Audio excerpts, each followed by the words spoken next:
여러분은 모성애에 대해서 어떻게 생각하시나요? 자기 배 아파 낳은 자식을 보호하려는 본능이라는데 대부분 동의하시지 않으시나요? 특히나 자식을 적게 낳는 포유류, 그 중에서도 인간의 모성애는 참으로 위대하다고 느껴지기도 해요. 물론 모성애가 포유류에게만 있는 건 아니죠. 조류도 모성애가 유난하기로 유명하잖아요. 물론 조류는 부성애도 잘 알려져 있죠. 남극의 눈물이라는 다큐멘터리 보셨나요? 거기도 황제 펭귄의 부성애가 나오거든요. 인간의 경우 부성애와 달리 유독 모성애만 강요하는 것을 두고 근대에 들어서면서부터는 비판도 많아지기도 했어요. 그 유명한 보부아르는 제2성이라는 책에서 모성은 여성을 노예로 만드는 가장 세련된 방법이라고 말하기도 했답니다. 모성애가 그런 식으로 정교하게 가공되었다는 데는 저도 어느 정도 동의를 해요. 그렇지만 근대 이전부터 전해 내려오는 모성애에 대한 고전적인 이야기들도 정말 많잖아요. 그래서 저는 부모, 특히 엄마의 자식에 대한 사랑은 인류 보편적인 가치라고 생각했어요. 그런데 제가 결혼할 남자의 어머니는 그런 인류 보편적인 가치 추구에 대한 의지가 전혀 없는 무책임하고 이기적인 사람이었어요. 저는 오늘 그 얘기를 좀 하려고 해요. 그 남자가 결국은 제 남편이 된 이야기도 함께 말이에요. 저는 대학 신입생일 때 남편을 만났어요. 전공은 달랐지만 제가 신입생일 때 남편은 가제대한 복학생이었고 저와 남편은 동문학의 이해라는 교양 수업에서 같은 조원이 되어 과제를 준비하면서 친해졌답니다. 선배도 이 수업 친구 없이 혼자 신청하신 거죠. 저도 저희 과에서 저 혼자 신청했거든요. 이 수업이 인기 있는 수업이 아닌 건 확실해요. 그죠? 저는 프란츠 카프카를 정말 좋아해요. 카프카는 독일 사람은 아니지만 독일어로 글을 썼으니까 동문학인 거죠 뭐. 수업 내용에 카프카의 이름이 있는 걸 보고 바로 수강 신청을 해버렸는데 신청자가 적어서 폐강되면 어쩌나 걱정하면서 수강 신청 인원을 계속 살펴봤다니까요. 선배는 이 수업을 왜 신청하신 거예요? 선배도 저처럼 좋아하는 작가라도 있으세요? 엄마가 독일에서 살고 계셔. 엄마가 살고 있는 나라에 대한 막연한 호기심이나 그리움? 그런 것 때문인 것 같아. 아무도 듣고 싶어하는 사람 없는 수업을 나 혼자서라도 듣겠다고 신청한 게 말이야. 엄마가 살고 있는 나라라니. 부모가 이혼을 하고 엄마는 독일에 있나 보다. 그렇게 짐작했었던 것 같아요. 하여간 남편과 저는 둘 다 과 친구 하나 없이 외톨이로 그 수업을 듣고 있었던 덕분에 더 빨리 친해질 수 있었고 결국 연인 사이가 됐던 거죠. 남편과 본격적으로 연애를 하면서 알고 보니 부모님이 이혼하신 건 아니더라고요. 엄마는 나를 낳자마자 독일로 유학을 가셨어. 음대에서 성악을 전공하셨거든. 성악 전공은 특히나 때를 놓치면 안 되는 공부라 갓난아기인 나를 두고 유학을 갈 수밖에 없으셨대. 유학을 더 미룰 수 없어서 몸조리도 제대로 못하고 가셨다고 하더라고. 아, 그러셨던 거구나. 선배 아버지도 혼자 선배 키우느라 고생 많이 하셨겠네. 난 엄마가 일찍 돌아가셨잖아. 그래서 아빠가 나 키우느라 정말 힘드셨거든. 아빠한테 아는 척은 안 했지만 밤에 아빠 혼자 우시는 것도 몇 번이나 봤어. 마음이 참 많이 아프더라. 그랬겠지? 우리 아버지도 힘드셨을 거야. 그래도 할머니가 계셔서 아버지 입장에선 다행이었지만 할머니가 정말 고생을 많이 하셨어. 나한테는 할머니가 엄마야. 그래서 너한테 제일 먼저 소개하고 너를 인사시키고 싶은 사람도 우리 할머니거든. 우리 할머니 만나볼래? 정말 따뜻하고 좋은 분이셔. 남편의 말처럼 남편의 할머니는 정말 정이 많은 분이셨어요. 저를 처음 만났을 때 제 손을 덥석 잡으시면서 우리 손자랑 사이좋게 잘 지내라고 하시는데 저도 모르게 눈물이 나지 뭐예요. 그게 슬픈 말도 아닌데 말이에요. 그냥 그런 말씀을 하셨을 뿐인데 할머니의 깊은 마음이 그대로 전해졌던 것 같아요. 가슴이 뭉클하더라고요. 시어머니는 그렇게 남편과 아들을 자신의 시어머니, 그러니까 남편의 할머니에게 내팽개치듯 맡겨놓고 유학을 떠나서는 한국에 잘 들어오지도 않았다고 해요. 그렇다고 남편이 시아버지와 함께 독일에 자주 갔었던 것도 아니었고 말이죠. 그러니 남편이 독일을 막연히 그리워하고 동경했다는 게 이해가 됐습니다. 독일에는 딱 2번 갔었어. 초등학교 다닐 때 딱 1번, 그땐 아버지랑 같이 갔었지. 그리고 대학생이 된 첫 해 여름방학 때 혼자 1번 더 갔던 게 마지막이었지. 그 외에는 엄마가 1년에 1번 한국에 다녀가셨어. 한국에 머무는 시간이 길지도 않았어. 그래서 내게 엄마는 늘 그렇게 잠깐 다녀가는 손님 같았거든. 엄마가 없는 거나 마찬가지로 살아온 남편은 할머니를 엄마처럼 생각했지만 그래도 내심 독일에 있는 엄마를 항상 그리워하고 있었을 거예요. 저도 엄마가 일찍 돌아가셔서 늘 엄마를 그리워하며 살았지만 엄마 사랑에 듬뿍 받고 자라던 시절이 있었고 그런 기억 속에 엄마를 그리워하는 거였는데 남편은 엄마 사랑 자체를 받아본 적조차 없었던 거죠. 저는 그게 늘 안쓰러웠어요. 그렇게 예쁜 연애를 이어가는 동안 남편은 학부를 졸업하고 석사, 박사까지 같은 학교에서 이어서 했어요. 전공이 국문학이어서 유학 갈 일은 없었으니까요. 박사과정까지 끝내고도 지도교수와 연구 활동을 계속하며 논문을 지속적으로 발표하고 있었어요. 물론 강의도 나갔죠. 대학에 자리를 잡기 위해서이기도 했지만 남편은 공부하는 것을 참 좋아하는 사람이거든요. 교수라는 직업에 참 잘 어울리는 사람이라고 생각해요. 선배, 나는 선배가 지금처럼 연구도 이어서 하고 논문도 계속 발표하고 그럴 수 있어서 참 좋아. 개혁직이면 어때? 연구교수 자리 제 임용을 이어가고 있는 것도 쉬운 거 아니잖아. 프로젝트 심사 통과해서 연구비도 꾸준히 받고 있고 대단해 정말. 그렇게 말해줘서 고마워. 늘 이렇게 응원해주고 좋은 말만 해주고 내 맘 편하게 해주려는 거 알아. 고마워 진짜. 우리 결혼은 정식 채용 TO 날 때까지 조금만 더 기다려보자. 정식으로 임용되고 좀 더 안정되면 너 데려오고 싶어. 기다려줄 거지? 남편이 바라는 교수 자리가 쉽게 생기는 것도 아니고 저는 남편이 자리를 잡지 못해도 상관없다고 생각했지만 남편이 그러기를 바랐어요. 또 결혼에 대해 트라우마까지는 아닐지 몰라도 다소 회의적인 생각을 갖고 있는 것 같기도 했죠. 그래서 저는 남편의 뜻에 따라 기다려주기로 마음먹고 재촉하지 않았던 거예요. 저도 뭐 결혼에 목매는 것도 아니었고 연애 기간이 긴 것도 좋다고 생각했어요. 그렇게 남편과 저는 모닥불처럼 잔잔하지만 따뜻하고 나름대로 낭만이 있는 연애를 이어가고 있었답니다. 그러던 중 작년에 남편의 할머니가 돌아가셨어요. 선배, 어떻게 이번엔 할머니 모시고 제주도라도 다녀오자고 그렇게 벼르고 있었는데 이렇게 갑자기 돌아가시다니. 내가 이렇게 마음 아프고 슬픈데 선배 마음은 어떨지 짐작도 못하겠어. 할머니 너무 뵙고 싶다 정말. 너무 슬프지만 기운내서 할머니 잘 보내드리자. 평생 고생만 하셨어. 우리 할머니 정말 너무 고단하게 살다 가시네.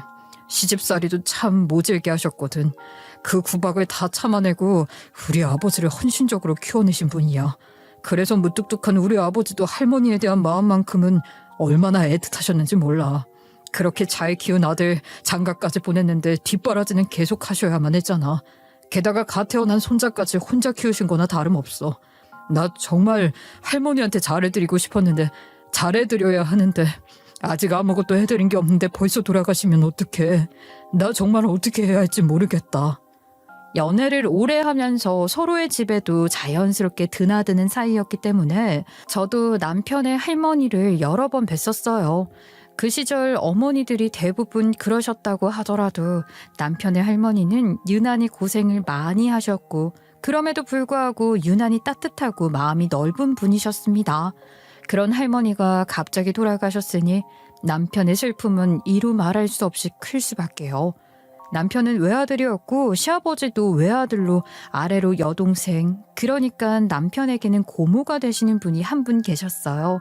남편의 할아버지는 이미 오래전에 돌아가신 터라 가족이 많지 않아서 저도 계속 빈소를 지켰죠. 그러고 싶었어요. 그런데 시어머니는 끝내 한국에 들어오지 않았던 거예요. 정말 너무했던 거 아닌가요? 제 마음이 그럴진데 남편 가족들은 어땠겠어요?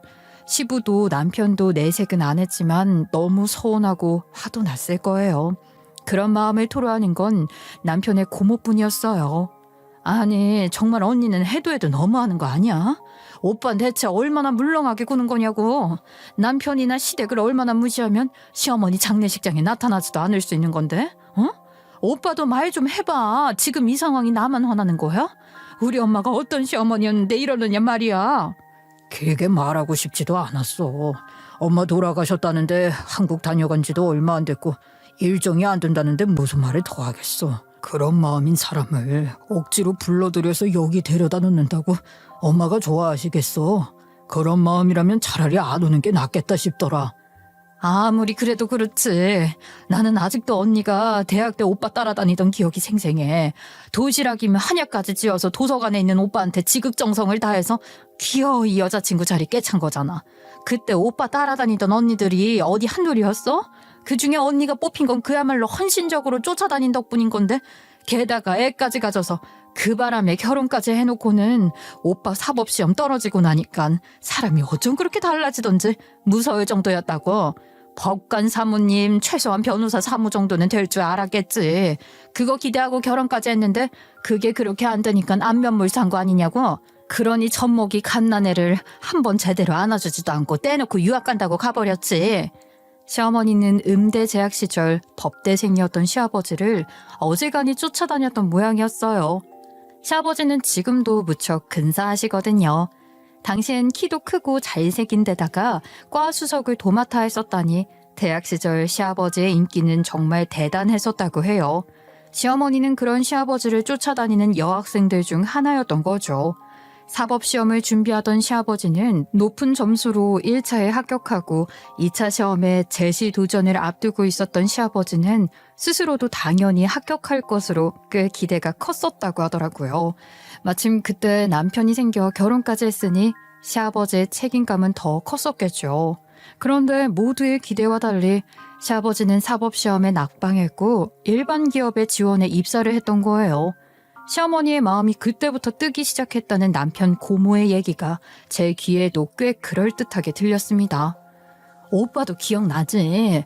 오빠가 사법시험에 다시 도전하지 않겠다고 했을 때 그때 언니는 임신한 상태에서 이미 독일 유학 갈 생각을 하고 있었잖아. 그렇게 애도 남편도 다 내팽개치고 도망가듯이 유학 간 사람한테 오빠는 학비며 생활비까지 보냈지?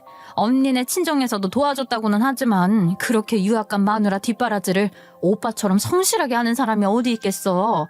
오빠는 남편으로서의 의무를 다하려고 한 거겠지만 언니는 고마운 줄도 모르는 사람이야.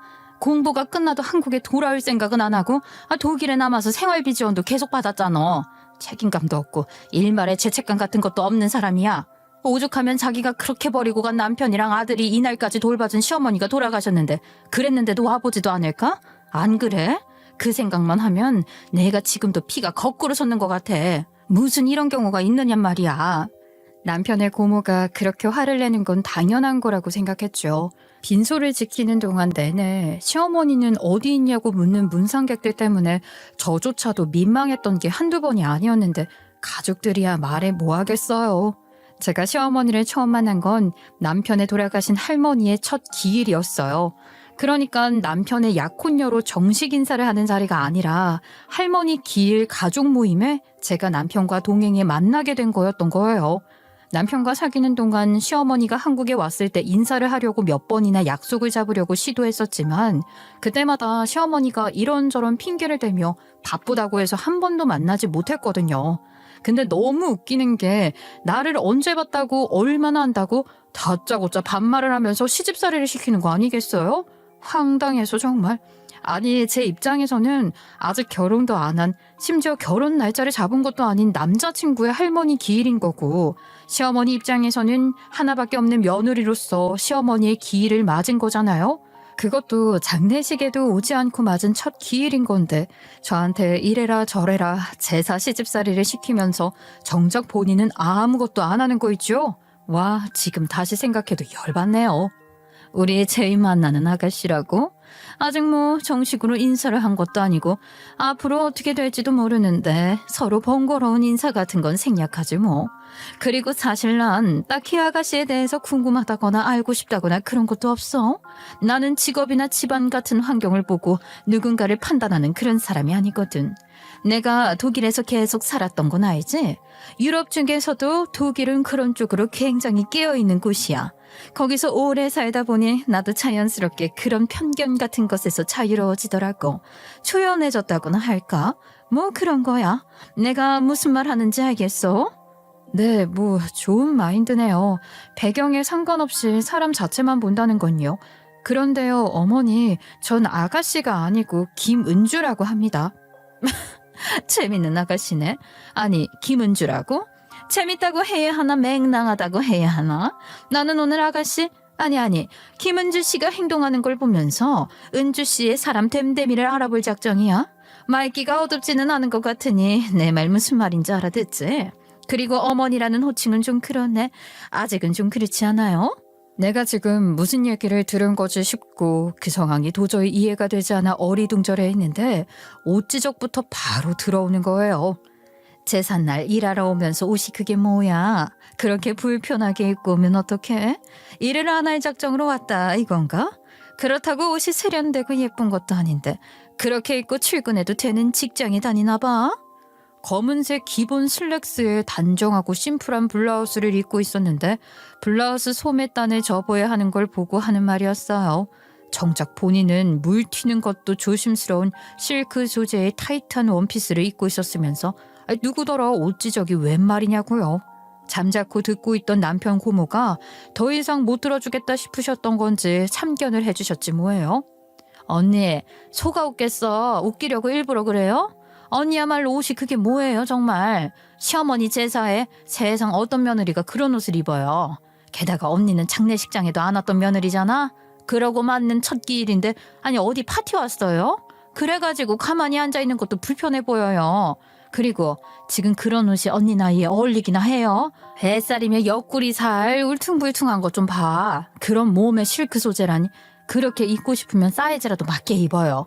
보는 사람까지 민망하게 하지 말고. 사이다. 제가 하고 싶은 말을 그대로 대신해주는 남편 고모님 머리 위에는 후광이 쫙 비치고 등에서는 날개가 돋아나는 게 보이는 것 같았어요. 제게는 구세주 천사나 다름 없었으니까요. 그런데 시어머니도 그저 당하고만 있을 사람은 아니죠. 아가씨도 참 무슨 그런 구태의연한 소리를 하고 그래요? 그런 얘기는 우리끼리 있을 때만 해요. 제발. 남들이 들으면 욕해요. 우리 몸은 그 자체로 숭고하고 아름다운 거예요. 나는 내 몸을 사랑해요. 나이 들어서 살도 찌고 여기저기 늘어지는 게 당연하지 뭐가 그게 어때서 그래요? 게다가 나는 성악을 하는 사람인데 내 몸은 악기예요. 울림통이 얼마나 중요한데 아가씨는 정말. 시어머니와 남편의 고모는 그야말로 상극, 천적지간이 따로 없었어요. 사사건건 부딪히는 둘 사이에서 저는 정말 불편했죠. 저기 은주라고 했나? 앞치마 두르고 여기 와서 처음부터 좀 붙여봐. 얼마나 얌전하게 붙이는지 한번 봐야겠어. 아니지. 처음 붙이는데 올리브유를 쓰면 어떡해? 넌 그런 것도 모르니? 내가 꺼내준 건데 무슨 소리예요. 엄마도 늘 올리브유만 쓰셨다고. 엄마가 음식하는 걸 보고 배운 적이 없으니 언니가 알 턱이 없지만. 이래서 한국 사람들이 단순하다는 거예요. 엑스트라 버진 어쩌고 하면서 엄청나게 좋은 걸로 포장이 얼마나 잘 됐는지 사람들이 거의 세뇌당한 수준이라니까. 아가씨, 올리브유는 향이 너무 강해서 전 같은 거 부칠 때 사용하면 음식 맛이 가려져요. 그래서 까놀라유를 쓰는 거라고요. 무슨 소리예요. 전 부칠 때 제일 적합하고 몸에도 좋은 기름 중에서도 제일 좋다고 손꼽히는 게 올리브유인데 뭘 제대로 알기나 하고 하는 소리예요. 몸에 어떻게 얼마나 좋은지도 하나하나 다 알려줘요. 그렇게 가르치고 싶으면 제대로 알기나 하던가 말이야. 아가씨 또 우기신다 정말. 그럼 은주 씨가 한번 말해봐. 전 부칠 때 올리브유가 좋아? 까놀라유가 좋아? 둘 다 좋은 기름이죠. 기호에 따라서 하는 거 아닌가요? 근데 올리브유가 전 부치기에 나쁜 기름이라고 하는 건 좀 아닌 것 같아요. 언젠간 올리브유가 전 부치기에 딱 좋은 기름이라는 걸 읽은 적이 있거든요. 다른 기름에 비해 발연점이 낮은 편이어서 전 부칠 때 이상적이라고 했어요. 몸에 좋은 건 말할 것도 없고요. 시어머니는 남편의 고모와 의견이 부딪힐 때마다 제 의견을 물으면서 자기 편을 들라는 무언의 압박을 가해왔지만 저는 소신 있게 할 말 다 했죠. 그 의견 충돌이라는 게 음식을 만들고 담는 과정에서 생기는 자질구레한 것들에 대한 실랑이들이었는데 실상 따지자면 고모 입장에서는 돌아가신 할머니를 추억하고 며느리 노릇 제대로 하지 않은 시어머니를 탓하는 말을 하는 것이고 시어머니 입장에서는 돌아가신 할머니나 고모의 방식은 제대로 알지도 못하고 남들이 좋다니까 무턱대고 따라하는 거 아니면 낡고 고루한 관습의 얽매인 것으로 폄하하려는 거였어요. 이래서 우리나라는 아직 멀었다는 거야. 몇 세대가 흘러야 그런 것들로부터 자유로워지려나 싶어서 안타까울 뿐이라니까. 낡고 고루한 관습과 전통은 엄연히 다른 거라고 생각해요. 전통은 그 자체만으로도 지켜내야 할 가치가 있는 거잖아요. 다소 불편한 부분이 있더라도 그런 걸 떠나서 사람으로서 지켜야 할 도리 같은 것도 있는 거고요. 특히나 오늘은 돌아가신 할머니를 기억하고 추모하는 날인데 할머니가 좋아하셨던 것들을 그대로 하는 게 더 의미가 있지 않을까요? 마인 갓. 어머머, 세상에 이게 말로만 듣던 한국 요즘 애들 실태인 건가? 웬일이야, 위아래도 없이 되바라져서는 아주 엉망이네. 어머, 기막혀. 저기요, 언니, 유럽 마인드라면서요? 자기 생각을 분명하고 솔직하게 얘기하는 걸 갖고 아니 무슨 독일어까지 써가며 호들갑이에요? 물 마시다가 뿜을 뻔했네. 언니가 그렇게 노래 부르는 유럽은 더 자유분방할 텐데 뭘 그래요? 요즘 우리나라에서도 그런 소리 하면 꼰대라고 놀림받아요. 아니 미국이나 유럽이나 어디든 한인사회는 우리나라 7, 80년대 사고방식이 갇혀있는 게 대부분인데 언니 혹시 독일에서도 한인사회 사람들하고만 어울리는 거 아니에요? 아니 느낌이 다 그런 느낌인데. 남편 고모의 사이다 공격에 시어머니는 당황한 기색이 역력해서는 대충 얼버무리기 바쁘더라고요. 어찌나 통쾌했는지 몰라요. 그렇긴 했어도 하여간 그날 저는 납득할 수 없는 부당한 지적질을 당하고 억지 잔소리를 들으며 제사 음식을 준비해야 했고 무슨 말을 할 때마다 평가받고 있다는 느낌, 무시당하는 느낌을 받아야 했어요. 너무 기분이 나빠서 저를 데려다 주겠다고 따라 나선 남편에게 싫은 소리를 안 할 수가 없었죠. 선배 엄마 정말 왜 그러시는 거야? 할머니 생각하면서 좋은 마음으로 왔다가 이게 무슨 봉변인지 모르겠어. 나를 선배 여자친구로 제대로 인정하는 거 싫어서 나더러 어머니라고 부르지도 말라더니 자기는 못된 시어머니가 하는 거 다 하는 건 대체 무슨 심리냔 말이야. 미안해. 내가 대신 사과할게. 나를 봐서 마음 풀어. 어차피 나랑 평생을 살아도 몇 번 볼까 말까 한 사람이잖아. 앞으로 다시는 이런 일 없도록 내가 잘할게. 미안해. 마음 풀어. 응? 저를 달래느라 쩔쩔매는 남편이 안쓰러워서 그날은 그렇게 넘어갔어요. 그런데 며칠 만에 너무 기가 막힌 일이 벌어진 거 있죠. 그로부터 며칠 후 제가 병원에서 청소를 하고 있는데 시어머니가 어떻게 알고 왔는지 제가 손을 들고 있던 빗자루를 빼앗더니 다짜고짜 내 뺨을 때리더라고요. 청소나 하는 천박한 년주제. 어디서 감히 교수들 내 아들을 넘보니?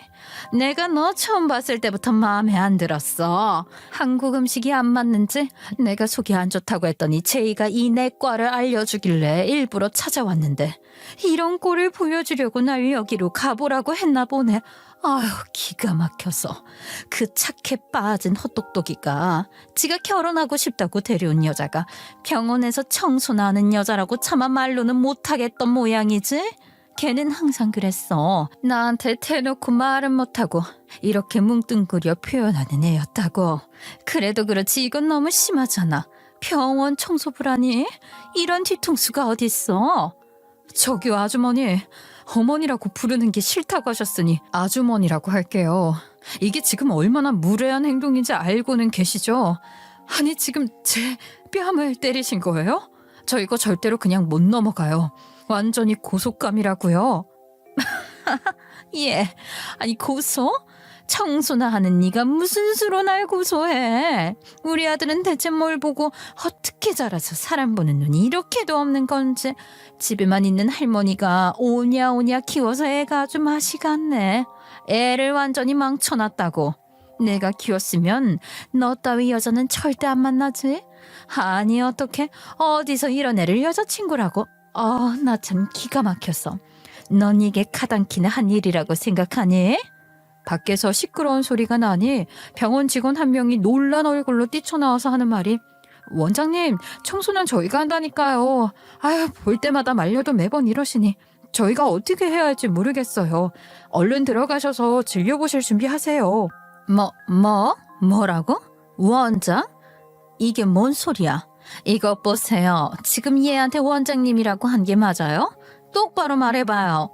아주머니 제대로 잘 들으셨잖아요.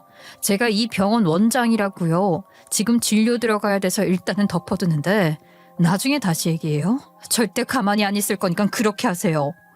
이야기를 시작한 지 한참 만에 이제야 제 얘기를 좀 할게요. 사실 저는 의사예요. 남편과 같이 들었던 그 교양 수업은 예과 1학년 1학기 때 들었던 수업이었죠. 지금은 까마득한 예과 시절, 남편과 연애다운 연애도 하고 캠퍼스의 낭만도 즐겼던 예과 시절이었네요. 그건 그렇고 제 얘기를 이어서 좀 더 하면요. 엄마는 일찍 돌아가셨지만 외가와의 왕래는 끊어지지 않고 이어졌어요. 지금은 은퇴를 하셨지만 외할아버지가 의사셨고 외삼촌도 의사시거든요. 그러다 보니 저도 자연스럽게 의사가 될 생각을 하게 됐던 것 같아요. 그렇게 의대에 진학한 저는 외할아버지, 외삼촌과 같은 내과 전문의가 되었고 외할아버지가 동료들과 함께 개원하셨던 연합내과의원에서 외삼촌을 비롯한 여러 선배들과 함께 일하고 있답니다. 제가 제일 막내 원장이에요. 남편은 시어머니에게 저의 직업에 대해서 이야기하지 않았고 시어머니도 딱히 저에게 관심이 있지 않았기에 알려고 들지도 않았어요. 남편 할머니 기일 때 본인 입으로 직업이나 집안 환경 같은 배경은 안 본다고 그러기도 했잖아요. 그런 일도 있었고 하니 남편이 제가 의사라는 걸 시어머니에게 우회적으로 알려주려고 속이 안 좋다는 시어머니에게 우리 병원을 추천했던 거였어요. 그랬는데 제가 의사라는 것을 알고는 뒤집어진 거죠. 네가 이 병원 의사라고? 아니 그런 얘기를 왜 안 한 거야? 일단은 뺨 때린 거는 사과하마. 미안해. 내가 좀 심했지? 나랑 얘기 좀 해줄 수 있니? 어떻게 잠깐이라도 시간을 좀 내주면 좋겠는데. 내가 기다릴게. 거의 사정하듯이 말하길래 사과는 제대로 정식으로 받아낼 거다. 그리고 내 말 못 들으셨냐? 지금 진료 시작해야 하는 시간이다. 잡혀있는 진료 예약이 빠듯해서 일과 중에는 시간을 낼 수 없다고 했더니 그럼 퇴근이 몇 시냐? 퇴근하고 만나자. 제의도 불러내서 같이 맛있는 거 먹자 등등 아주 태도가 돌변하더라고요. 저는 남편한테 연락해서 시어머니가 제 뺨을 때렸다는 얘기를 했고 남편은 당연히 불같이 화를 냈죠. 결국 그 다음날 남편이 시부까지 불러서 남편과 시어머니 시부까지 넷이서 함께 만났는데 제 뺨을 때린 걸로 두 남자가 시모에게 난리를 치더군요. 어머니, 어떻게 그렇게 무식한 행동을 하실 수가 있으세요? 저는 지금까지 어머니를 이해하려고 정말 노력했어요. 그런데 제가 사랑하는 사람을 그런 식으로 대하셨다는 건 도저히 이해할 수 없습니다. 그런 게 당신이 말한 편견 없이 사람을 대하는 법이야? 어? 나도 제이랑 마찬가지야. 어머니 돌아가셨을 때 와보지 않은 걸로도 나 당신에게 별말 안 했어. 아무렇지도 않아서 아무 말 안 했던 건 아니야. 그런데 이제부터는 생각을 좀 바꿔야겠어. 제이를 위해서라도 아닌 건 아니라고 할 거고 잘못된 건 바로잡을 거야. 그래요. 내가 멍청한 짓을 했어요. 한 번만 용서해줘요. 사실 이번에 한국 들어올 때부터 내가 좀 예민해져 있어요. 독일에서 활동하는 게 쉬운 일이 아니잖아요. 동양인에 대한 차별도 있을 수밖에 없고 그래서 여러 가지 생각이 많아져서 제정신이 아니었나 봐요.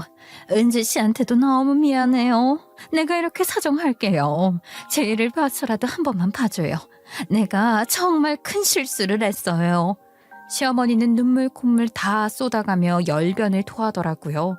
남편의 시부까지 모신 자리니 더 이상 제가 화를 내기도 민망해서 그쯤에서 사과를 받기로 했거든요. 그랬더니 시어머니는 분위기를 좀 살피는 듯 하다가 슬슬 본론을 꺼내는 거였어요. 그나저나 은주씨, 이성민 원장님이랑 가까운 사이라면서요.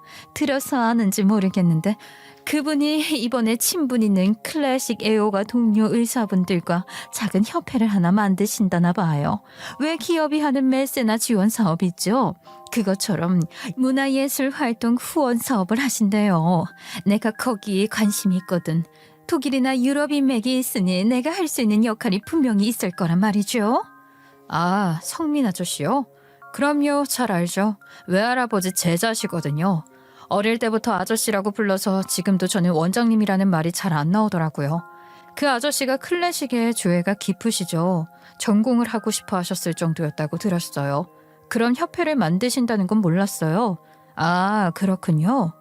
시어머니는 독일에서도 제대로 된 활동을 하고 있지도 못하고 있었는데 한국에 들어올 수 있는 기회를 호시탐탐 노리고 있던 참에 그런 좋은 기회가 있다니 관련된 일을 해보려고 무척이나 열심히 스스로를 홍보하고 다니고 있었던 거였어요.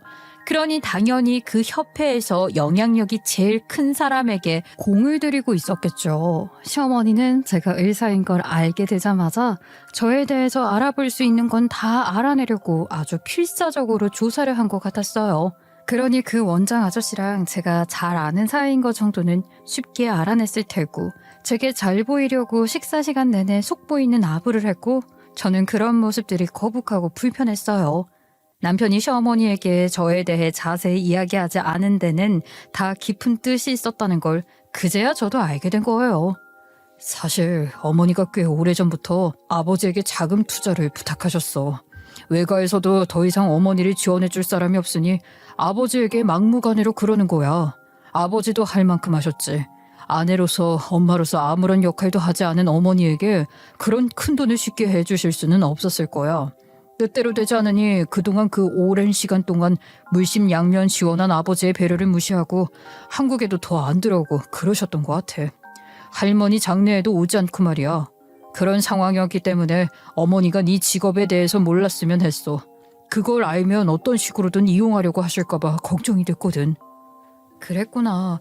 나 모르게 선배가 혼자서 고민이 많았겠다.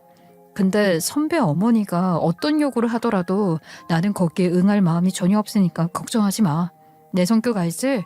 내 걱정은 할 필요 없으니까 선배나 선배 아버지나 더 이상 어머니에게 휘둘리는 일 없었으면 좋겠어. 저는 그렇게 말하며 남편을 안심시켰어요. 시어머니를 도와줄 마음은 눈꽃만큼도 없었지만 그렇다고 시어머니의 일에 일부러 회방을 놓을 생각도 없었기에 그저 가만히 지켜봤을 뿐이에요. 시어머니는 그렇게 애를 썼음에도 불구하고 결국 원하던 그 일을 따내지 못하더군요. 그리고 얼마 후 남편이 정식 임용을 앞두게 되어 저희는 드디어 결혼에 대해 구체적인 얘기를 나누기 시작했답니다. 시어머니는 원하는 일을 할 수도 없게 되어 한국에 더 머무를 이유가 없는데 독일로 돌아가지 않고 있었어요. 결혼 얘기를 하고 있다지. 이제 며느리가 될 건데 조금은 더 친밀하게 이름도 부르고 말도 편하게 할게요. 친정엄마가 일찍 돌아가셨다고 들었어. 나를 친정엄마라고 생각하도록 하렴. 내가 결혼 준비하는 거 도와줄게. 언제든지 연락해. 아니요. 별로 준비할 것도 없고요. 그리고 무엇보다 저한테는 아빠가 엄마이시기도 하셔서요. 아빠랑 같이 쇼핑 다니고 그러려고요. 그렇게 딱 잘라 거절을 했죠. 그랬더니 그런 방식으로는 안 되겠다 싶었는지 얼른 다른 얘기를 꺼내기 시작하더라고요. 그래, 그렇구나. 아빠랑 사이가 좋은 것 같아서 보기 좋다, 얘. 근데 아빠가 아무리 엄마처럼 살핀다고 해도 예단이나 그런 건 잘 모르시지 않겠니? 그러니까 예단 목록은 내가 정리해서 줄게. 그리고 나 이제 한국에서 좀 살아보고 싶어서 그러려고 해. 우리 제이랑 같이 보낸 시간도 너무 짧았는데 내가 한국에 들어오려고 하자마자 결혼해서 바로 분가를 한다니 너무 서운한 거 있지? 1, 2년만이라도 나랑 같이 살면 어떠니? 내가 데리고 있으면서 우리 제이 몸에 좋은 것도 좀 챙겨주고 싶고 그래서 그래. 의사라는 직업이 멋있는 직업이긴 해도 아내로서 내조를 한다거나 그러기는 힘든 직업인 건 사실이잖니? 그래서 내가 더 마음이 안 놓이기도 하고 말이야. 이런 게 다 모성이 아니겠어? 제이도 말을 안 해서 그렇지 엄마에 대한 그리움이 얼마나 애틋하겠니? 말씀 중에 죄송하지만 제가 더 이상은 들어드리기가 힘드네요. 저는 이리저리 말 돌려서 하는 거 잘 못하기도 하고요. 어머님도 워낙 오픈마인드로 유럽식 사고방식을 갖고 계신 분이시니 확실하게 분명한 걸 더 좋아하실 것 같으니 그냥 솔직하게 말씀드릴게요. 어머님께서는 제이 선배를 낳았다는 것 말고 어머니로서 뭘 하셨죠? 모성에 끌어다 말씀하시는 거 부끄럽지 않으세요? 솔직히 저는요. 제이 씨 어머니로 저의 예비 시어머니로 인정해 드릴 수 있는 부분이 정말 하나도 없지만 도의적으로 그래도 예의는 차려드리려고 어머님이라고 불러드리는 거예요. 그런데 이런 식으로 말도 안 되는 요구를 하시면 어머님이라고 불러드리는 것도 어려울 것 같아요. 여러모로 좀 거북해서요. 어머머, 얘 좀 봐. 내가 다른 가족들 생각해서 봐주는 신용을 좀 했더니 넌 내가 뭐 정말로 너한테 잘 보이려고 한다거나 그런 거라고 생각했네? 엄마 없이 자란 티를 이런 식으로 꼭 내야겠어? 어디서 멀쩡한 모자 사이를 갈라놓으려고 이래. 네가 이간질하는 거 제가 알아봐. 내가 가만히 있을 것 같아? 부모 공경할 줄도 모르는 것 같으니라고. 저기 어머님, 정말이지. 어머님이 부모 공경 얘기를 하시는 건 진짜 너무 아니지 않나요? 그런 말씀은 하시면 안 되시는 거 아니냐고요. 그리고 지금은 이렇게 제 앞에서 말도 안 되는 자존심 부리실 때가 아니실 텐데 말이에요. 아직까지도 이런 막말을 하고 싶으세요? 아들 결혼식에도 못 오게 되셔야 지금 어떤 상황인지 실감하시겠어요? 그 정도까지 할 생각은 없었는데 시어머니가 이렇게 하도 어이없는 소리를 멋대로 해대는 통에 저도 참을 수가 없더라고요.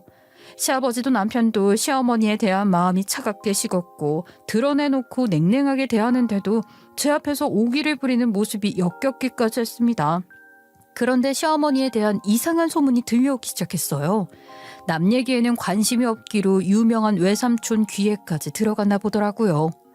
은주야, 너도 네 시어머니 될 사람 소문 들었니? 어젯밤에 네 외숙모가 한참을 망설이다가 얘기를 하더라고. 이제는 나도 알아야 할 것 같아서 얘기한다고 하는 거야. 네 외숙모가 그럴 정도면 이미 소문이 바다하게 퍼졌다는 건데 그런 거야?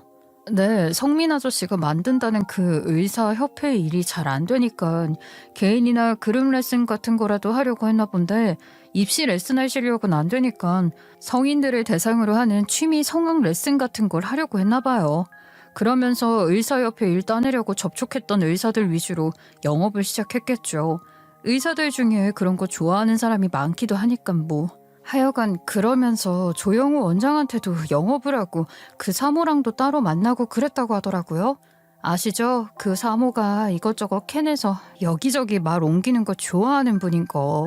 그 사모가 뒷조사를 했으니 다 털린 거예요. 이상한 게 한두 가지가 아니었으니까 누가 봐도 좀 의심쩍고 그랬겠죠. 독일에서 30년이나 살았다더니 말이 좋아 독일 생활이지 거의 한인사회에서나 활동했고 그 활동이라고 하는 것도 자선 행사 수준 무대에 한번 설까 말까 그랬다면서 음반을 냈다는 것도 개인 녹음실 빌려서 몇 장 찍은 그런 음반이었다는데 대체 무슨 생각으로 그러고 다닌 거야? 그 정도면 거의 사기 아니냐고. 실체가 드러나는 건 시간 문제였을 텐데 사람이 그렇게 어리석은 건지 뻔뻔한 건지. 그러니까 말이에요. 예비 며느리라고 제 이름까지 팔고 다녀서 저 때문에 외삼촌도 그렇고 병원 이미지까지 안 좋아질까 걱정이에요. 죄송해요 삼촌. 그런 소리 마. 네가 잘못한 게 뭐가 있다고 그러니. 그래도 어쨌거나 사돈 될 사람인데 내가 이런 말까지는 안 하려고 했다만 독일에 남자까지 있었다는 것도 들었니? 나 참 부끄러워서 정말. 솔직히 소문질이 너무 안 좋아. 외삼촌이 들은 소문은 다 사실이었어요. 시어머니의 남자였다는 사람은 싱글이었고 시어머니가 유학 중에 만난 사람이니 30년 가까이 유지된 관계잖아요. 사실 그쪽이 남편이나 마찬가지인 거죠 뭐. 그런데 얼마 전 상대 남자에게 다른 여자가 생겨서 헤어졌다고 해요. 차인 거죠 시어머니가. 하여간 그 남자는 독일에서 시어머니보다는 영향력이 있는 사람이었기에 시어머니의 입지가 더욱 애매해진 거예요. 그래서 더 길을 쓰고 한국에 돌아오려고 했던 거였어요. 그런데 한국에서도 일이 잘 풀리지 않으니 헤어진 남자에게 계속 연락해서 회유와 협박 등을 했던 모양이에요. 그래서 그 남자와 곧 결혼한 예정인 약혼녀가 시어머니의 행태에 대해 소문을 내고 다니고 있대요. 그 여자는 시아버지에게까지 연락해 부인 단속 잘 하라는 식으로 이야기를 하는 바람에 이미 정상적인 부부관계가 아님에도 차마 이혼 생각까지는 하지 않고 있었던 시아버지도 결국에는 이혼을 생각하지 않을 수 없게 된 거예요. 시어머니는 시아버지에게 매달리고 매달렸지만 시아버지의 돌아선 마음은 이미 너무 확고해요. 시아버지에게 통하지 않자 시어머니는 저와 남편을 찾아와 눈물로 호소하기 시작했어요. 제이야, 엄마가 다 잘못했어. 엄마가 잘못 살았어. 엄마도 너무 후회돼. 할 수만 있다면 무슨 수를 써서라도 시간을 돌이키고 싶어. 그래서 너한테 좋은 엄마, 네 아버지에게도 좋은 아내가 되어주고 싶은 마음이야. 그런데 방법이 없잖니? 지금 이렇게 후회하고 반성하고 있는 내 마음을 아무도 믿어주질 않아. 가슴을 열어서 보여줄 수 있는 거라면 그렇게라도 하고 싶단 말이야. 제이야, 네 아버지 좀 설득해줘. 엄마 옆에는 정말 아무도 없어. 너랑 아버지 말고는 아무도 없다고. 우리는 가족이지 않니?